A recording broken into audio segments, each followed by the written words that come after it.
What's up YouTube? Welcome to Cars, Costs, and Technology. Today I'm going to be doing an unboxing and review of the Sharper Image SVC 700 action camera. This may be one of the best deals out there for someone looking for a really inexpensive action camera that still records pretty decent footage and comes with some cool accessories. I actually found this at a local department store for $18, so I couldn't pass it up at that price point. I will put some links in the description if you want to pick it up online. I found some for anywhere between $25 up to about $29. I'm sure that you can find it cheaper in certain places, but let's go ahead and dive in here to the unboxing. I will say that the packaging overall is really nice. It definitely feels much more premium than an $18 camera, so I'd say it would certainly make a good gift just because of the overall presentation.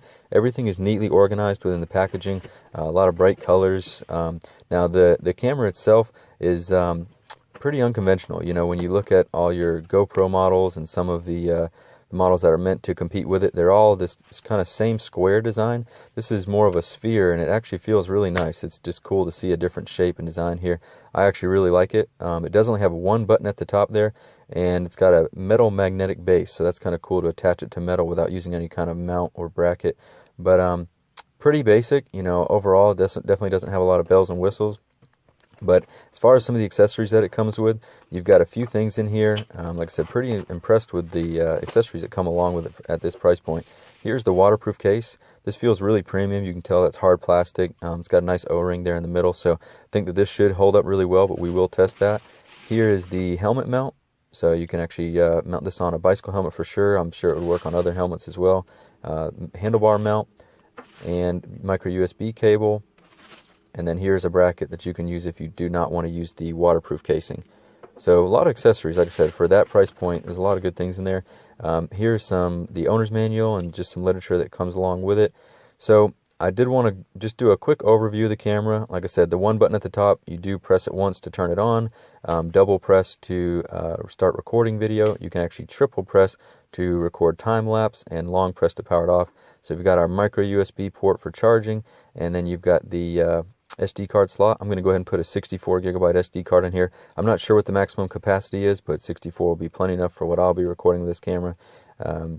And once we've got that in, I did want to show the threaded adapter that comes on the mount here. So that's pretty common to see with camera accessories.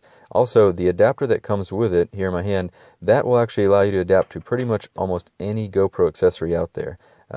You know, so whether you want to use a head strap, a chest strap, a hand grip, you know, all the different accessories that are out there for GoPros, using this adapter will allow you to, you know, basically connect them to any of those out there. I was really excited about that because, you know, there's so many accessories out there for a GoPro. I was worried that I would be stuck with limited options for this type of camera. And with a camera like this, you really need the accessories to make it the full package. I mean, if you're not going to be able to stick it on your dash, you know, wear it while riding your motorcycle, you know, whatever you want to do with it, it's going to really limit the functionality. So I was glad to see that this does fit perfectly with those accessories. As far as the waterproof casing goes, pretty simple to open. It's just got a twist design here. Like I said, nice rubber O-ring in the middle. When you go to slide it in place, the magnetic base actually does connect to a little platform within the case, and pretty easy to tighten back up. You do want to make sure it's tight, of course. I will be showing you some footage within the waterproof case, but since it's only got the one button at the top, pretty simple design and functionality while it's in the case. You got the threaded adapter down at the bottom. And here's how it compares to my Vivitar action camera that I have reviewed in the past. I'll put a link in the description to that video. But you can see it's much smaller. It's definitely more compact. This does not have a display on the back to preview content like the Vivitar would, so that's kind of a downside. But if you, I will say I rarely find myself using that anyway when I'm using the Vivitar. But anyway, taking it out of the waterproof casing is pretty easy as well. I did want to show you how this adapter here will fit on top of a hand grip that you commonly see used for GoPros and other cameras.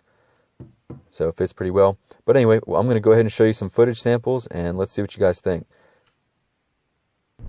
So first up is the waterproof case, and in this case, audio is really muffled and sounds kind of crazy, as you would expect. Audio in general on this camera is not very good, so if you're going to be talking a lot, like vlogging or things like that, this probably would not be a good fit for you. If you are just strictly looking for the footage itself, it actually came out pretty good. So you can see here in an aquarium, the waterproof shots are not bad at all. The waterproof case did hold up flawlessly, no issues there. So pretty impressed with that. Here is using it as a dash cam. And again, in good lighting, good conditions, the footage is pretty good. I'm overall impressed, especially for this price point. So I mean, you can't complain there. I got some nice shots of me going into Atlanta last weekend, and overall, like I said, the audio is pretty poor. So I actually muted the audio on this particular clip because of the wind noise. It was just awful. Got some more shots. This is from a handheld or hand grip, similar to what you see a lot of YouTubers use for their GoPros. Got some shots at a Lamborghini dealership there in Atlanta, so some pretty awesome cars. I do have another video showing all the other cars I saw in Atlanta. I'll put a link up top for that if you want to check that out. But you can see here the footage is pretty good. Nothing crazy, but again, in the right lighting, I think it comes out pretty nice. It does have a time-lapse feature, which I thought was pretty cool. Here's some sample footage of the time-lapse. I think the time-lapse is actually one of the most impressive to me. Now, granted, this is just driving, so nothing super exciting is happening here, but overall, the footage was pretty stable. You can see the shots are pretty clear. I think if there would have been something a little more exciting I could have recorded on this time-lapse, it would be pretty impressive footage. And then, of course, we've got the head strap. Like I said, this is the same head strap that you'd see many people using for their GoPros. Got some footage here of me testing out a new drone. I'll also put a link in the description for this video if you want to see the review on this drone. Pretty fun. But overall, it looks pretty good. Again, I would say the biggest downside to a camera like this is just going to be the audio. I think the video is about what you'd expect for this price point, but the audio is pretty poor. If you need to use audio, I would recommend looking elsewhere. But if you're just looking for a cool camera to catch some video, something that's easily replaced if it were to fall off your car or break or get water damage, I think this is it, guys. So definitely check it out. Let me know if you have any questions or comments. Please like the video if you enjoyed it. Have a great day.